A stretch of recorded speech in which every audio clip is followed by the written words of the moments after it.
I moved to Fred Wigg Tower not too long before the project started. So I can't really speak too much to how it was prior. It seems like there's always been something going on. The general vibe of the neighbours is still good. There's still somewhat of a community spirit. I work from home a lot of the time. I homeschool my son, who's 14, from home some days. So it's been a nightmare in that sense, that there's a lot more noise, drilling, banging, unscheduled knocks on the door sometimes from people that want to do surveys or different things, bits and bobs. Unscheduled fire alarms going off, faulty, should I say, systems going off, not even scheduled or unscheduled. It has been very inconvenient. In the wake of Grenfell and everything that's gone on with fire safety, it does not seem like a good idea. We've had no input from the London Fire Brigade on this proposal so far. We've had no input from the London Fire Brigade so far on the internal flat measures, the sprinkler systems, the heat sensors, all of those materials. We've had no input as to whether or not, they think it's a good idea.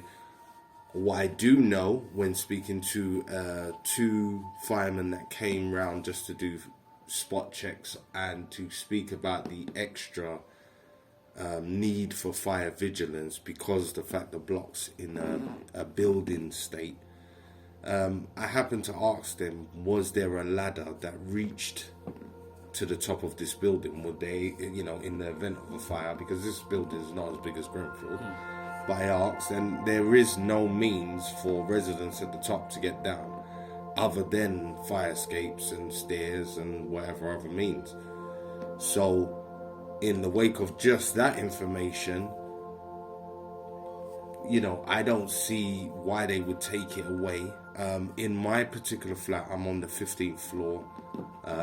That's right at the top. Yeah, that's right. I'm on the top floor. Now, in my flat, not only do I have a fire escape that runs along my balcony, where all the residents can walk through, but I'm lucky enough that I also have a walkway outside of my bedroom window.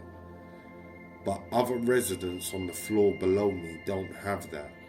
So some residents going down, if they remove the normal front end fire escape that you've seen that leads us back to the lift area and to the main stairs, some residents won't even have the option to leave any other way.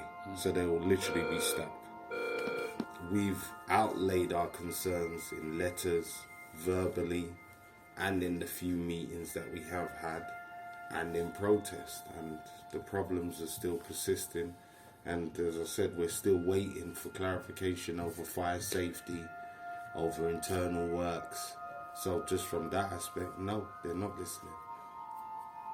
Regular engagement, first and foremost, with the tenants.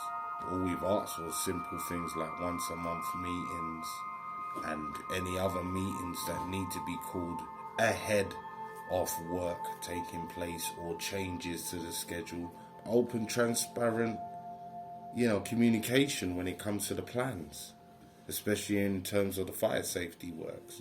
Because as I said, in the height of Grenfell and other things, and this being one of the last few tower blocks built in this particular way and such, it needs a particular way of dealing with it. Just from that aspect, we need them to be open and honest and have regular communication with us so we know what's going on.